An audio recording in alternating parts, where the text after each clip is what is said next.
उस खुदा को अपनी परछाई बनानी होगी।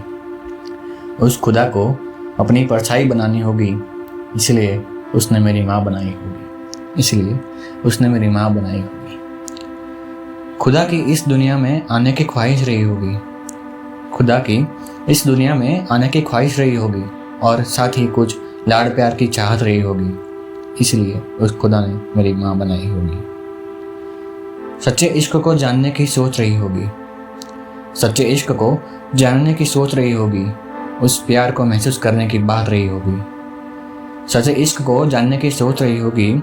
उस प्यार को महसूस करने की बात रही होगी, इसलिए उस खुदा ने मेरी माँ बनाई होगी। सब मुश्किलों के सामने उस एक के आशीर्वाद की ताकत देखनी होगी। सब मुश्किलों के सामने उस एक के आशीर्वाद की ताकत देखनी होगी और उसके पैरों में खुदा को जन्नत देखनी होगी।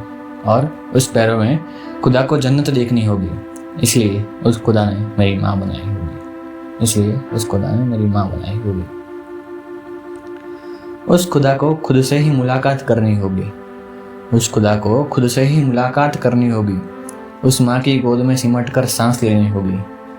उस खुदा को खुद से ही मुलाकात करनी होगी। उस माँ की गोद में सिमट कर सांस लेनी होगी, इसलिए उस खुदा ने मेरी माँ बनाई होगी। इसलिए उस खुदा ने मेरी माँ बनाई होगी। इसलिए उस खुदा ने मेरी माँ बनाई होगी।